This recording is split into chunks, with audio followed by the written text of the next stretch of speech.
Hello everyone, my name is Garrett Oakember, and this is an experimental craft I'm showing off that I built. One of my friends was offering a suggestion. He said he wanted to see a craft with a shield system that spins, discs and rings and all that stuff. Unfortunately, the way the game is set up, it's kind of hard to do that. Now forget if it spams here. It's a little glitchy when an object gets between you and your ship.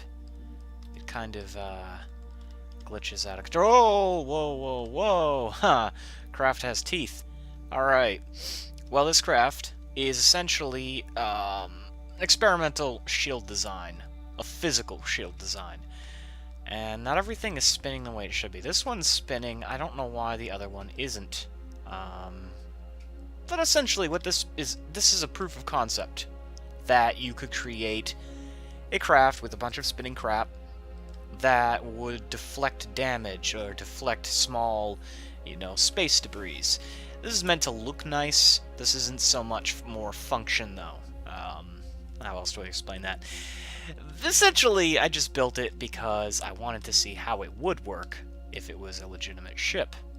And as we can see, it does work, more or less. However, the one problem I had encountered was the thrusters. This is a small craft, and the center of the ship has all the thrusters. If you put thrusters on any of these, it'd be catastrophic. It would rip itself to pieces. So I had to add a bunch of large thrusters to it when I realized that the small thrusters I had would not work. It should have looked a lot nicer before I added a bunch of clusters of thrusters here and there. But in any case, so this craft is designed primarily as a defense travel system. It has no weapons, although you could add weapons. You could even add weapons to the other parts. There are. Oh, okay. Wait. There are weapons. I'm an idiot. Yes, there are weapons here, but they don't function. So I guess I just forgot. The shields are actually different. That one over there has the light weaponry, and this one has everything in the sun. It also has an ore detector. I don't know why. I really just wanted to test the way it spins. So yeah, it's pretty cool, and I'd love to see this thing get wrecked. So as tradition, in my videos, I will wreck it at some point soon in this video. But for now, I'm just showing it off. I love how the lights are just shining everywhere. So, it's a bitch to get into this thing. That is the one problem. Oh, God. Come on, just let me in. Oh, there we go. No. I was in. Ow. Oh, man, that would kill you. I'm sorry. You'd be dead if you tried that. The ship is actually moving. Very slightly. That's, again, because it's such a small craft, and... let me in. Let me in. Don't do this to me. Come on. Just let me... 1 second. I don't know, let's try this again. This thing is so dangerous, and they actually had character health then. This will be a problem. I'm really trying to get into this ship, and it's...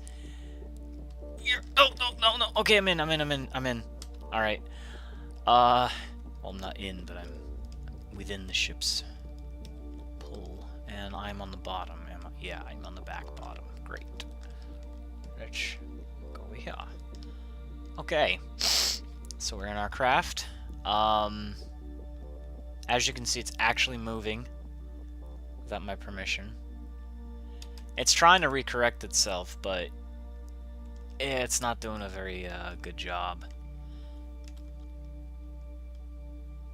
And you really have to, when you go in a third person like this, you have to, it's nearly impossible to turn this thing as well. It's the weight, really, that the shields have. So, unfortunately, this design is ultimately flawed as a small ship. I would need to have smaller shields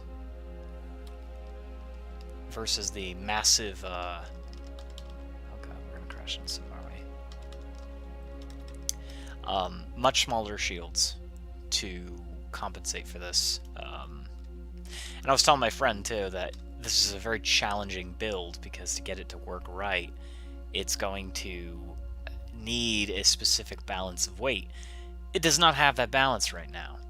As you can see, it is very much imbalanced when it comes down to that. So I'm going to smash it, because I really want to. And, yeah, we just got knocked into oblivion. 1 second, please. So I'm going to take the red ship out and smash it. But yeah, what I was telling my friend was it's going to require a very specific amount of weight to even get it to work in the first place. And although it actually spins, and I've proven to myself that I can in fact build something like that, and have it work, it is unfortunately not meeting the rest of the criteria, which is all the rings are working. Now they seem to actually be working considerably. So we're going to actually take a good look at it. And unfortunately, we can't look at it from the cockpit very well. As I tried before, we were unable to see much. So if I can just get this clunker over here. Oh, that's not close enough. And then we're going to smash it with the ship, simply because I want to. And I think it would be very cool to see. Alright. So there we are. Wow. It's hard to see, actually. So, I think it's a pretty ship. It's very beautiful. It's well designed. I spent a lot of time on it. A couple of days, actually. And it's just a real shame that it refuses to work properly. So we're going to smash into it here. Oh, that's not going to work. That angle's too steep. Let's just try to... Yay, look at that. Oh, wow. For a small ship, it has amazing penetration. Or is it just because that's hollow? I don't know. It's meant to block debris. And as you can see, a lot of the other rings are intact. The outer rings took the impact exactly how I wanted them to. So, it does work in practice. It's just a matter of getting the rest of it to function properly and weighting it properly, because otherwise, you know, it's not going to work the way I want it to. Yeah, there we go. And it is unfortunately a very flimsy design overall. Once you've broken, yes, as you can see, I just hit it in the center.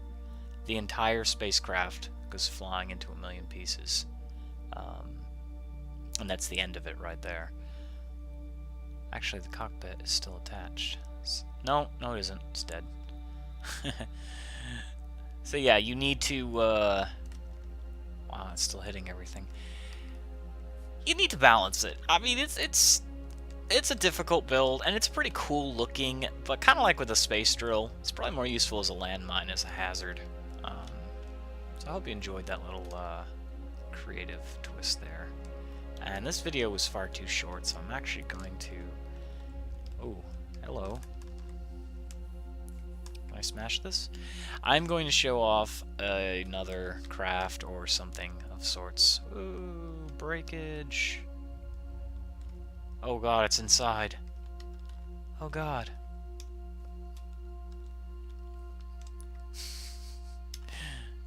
It's inside. That's flying away.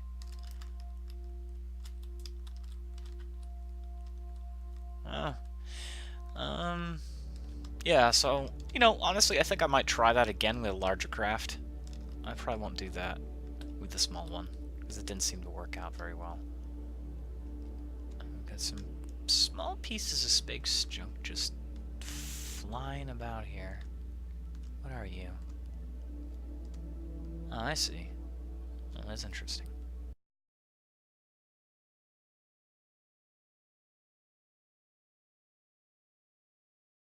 Hello everyone, I'm Garrett Okamber, and we are looking at the rear end of my big ship that is not complete just yet. So rather than waste your time by showing you that entire process, I am going to show you, if I can find it, the other things I have been working on. Let's see. I'm trying to get my bearings. Ah, here we go. Okay, well, I have a few things to show for you in this video. There's my Christmas tree that I did for Christmas, and a bunch of little toys that I made. But this video is about a very interesting ship that I made. It's not even really a ship, but... so, just a happy fellow, an awesome viewer of mine, suggested a maze ship. I might have not understood what he meant by that. So forgive me if this is completely wrong, and I'm trying to remember my controls here. That's right, okay. Okay, so this is the entrance here. You go inside, and the goal is to get to the beacon. Now, that's not as easy as it would appear. I honestly have not played this game in a while, so me getting there, this is definitely not the right way. I haven't played this game in a while since the last thing I did, and it's gonna be a little difficult for me to navigate if I can't remember the maze. I know I got really creative with it, though. There are 3 levels of hardness. Blue is easy. As you can see, I'm having a very difficult time with it. Yellow is moderate, and red is very confusing. Okay, yes, this is the open area. And you can see upwards into the other tiers. You're not allowed to, if you want to complete the maze, you're not allowed to use your jetpack, so... okay, so that's the beacon. Now, I'm not actually there. I have to literally get into that room, and that's the rules of solving this. So, as you can see, the red connects to the upper area. And, unfortunately, that means I gotta go through the yellow layer, obviously. So, yeah, oh, here's a staircase, and all that jazz. I'm gonna go through here. Oh, that's a dead end. Well, I'm gonna go through here, and it's another fat dead end. And then we go up these stairs, and hey, guess what? We're in the yellow layer. But there's 2 ways of getting to the yellow layer, and the other is down here. This was the original entrance. So it can be confusing. And some of these paths do diverge, so you think you need to get to the next layer. Whoa, we just fell, yeah. So you think you need to get to the next layer, to get to another area, and sometimes you can completely bypass it, or it's a looping path. I made it purposefully deceitful. So the yellow layer is just meant to clobber your senses. There's all these walls and all that, and if you're not careful when you're going around a corner too fast, you'll be like, oh, where the hell am I? Oh god, it all looks the same. And I did that on purpose. And as you start to get to the back entrance here, yeah, see, it like fucks with you. It's like, no, you can't do that. You can't do that. You're not allowed to. Then you come over here, and you're like, oh, can I? No, you cannot, because it's actually higher than you can jump. And again, that's on purpose. So there's like a little peek hole to show you what you can't have. And I know where I'm supposed to go. I can't remember. Oh, there it is. Yeah, aha, there we go. Okay. No, that's the wrong one. Wow. I did a very good job on this maze. The creator of the maze cannot figure out where he's going. How the hell else am I supposed to do this? I can't remember where I'm supposed to go, because I made an awesome maze. This looks really familiar, but I'm not sure. Oh god. Oh, I did such a good job on this, didn't I? Damn it. Okay, I realized it was incredibly hard to find the entrance because I had accidentally sealed it up. So I've unblocked it. It's like, oh my god, a blind corner. Oh, Jesus, I'm here. Yeah, you're basically trying to find the exit. And I'm not going to show you the final solution, but I will show you the next tier, which I put a lot of work into. So you've got all these different pathways that converge into different areas. Different stairways go up to different places. You've got this one here that goes on top, and you can view that little dick staircase, and then it's like, oh, well, I can't actually go up there. So you go down, you go back up in hopes of finding something. And in fact, you do find something. You find something out of the labyrinth with weird staircases and all sorts of stuff going here and there, and all misshapen pathways. And again, you're not allowed to use the jetpack. In fact, this is even meant to screw with you. You can't pass. Oh, you can pass by. It's just very difficult. Ah! Alright. So, over here, you're again left with a dilemma.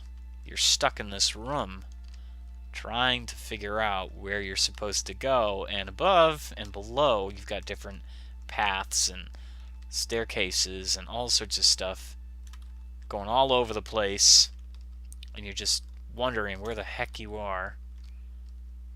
And to be honest, I don't even remember where I am. I gotta remember the solution to this, because I don't remember. I don't remember at all. Now, of course, I lied. I do remember. At this stage, I do remember, because the more complicated something is, the generally better I'm able to understand it. But what you need to understand about this maze is, it gets really funky very fast. There's a lot of stuff that doesn't make any sense. And I did that because I wanted people to be distracted. They're like, well, wait a minute. Where am I supposed to go? And get stuck in a hole and then have to fall down as your reward. Of course, we're going to cheat here for a moment and do this, because I'm trying to show you this so you know what it's about. And so yeah, there's all sorts of pathways and openings and sorts of stuff that just has fun with your senses. And you know, this game, the proportions, since your character is the size of one of these blocks, it's really easy to build a maze. Like in Minecraft, you have to build it at least 3 blocks high before the player is, you know, comfortably situated in a labyrinth. In this, though, and see, this is another drop down that it's like, nope, you're not going anywhere. And then you're stuck over here, and you've got to go all the way down again. So I punish people. I'm punishing myself right now. Ah, oh, so close yet so far. And of course, the final section of the maze is very complicated. I make it look simple, but it's not simple. It's designed to give you a false sense of, oh, I know where I'm going kind of thing, but you don't. You don't know where you're going. You've got to completely use your knowledge of platformers to figure this out. I'll show you the ending room just so you know what it looks like in a moment here.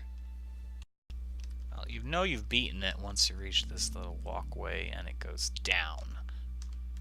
Down is not always bad. And this is... Ah, the light! Oh, your reward for being in dark corridors is blinding light. So this is the checkpoint. This is where you win. Got a nice little open window there just because... Yay, congratulations, I made the best.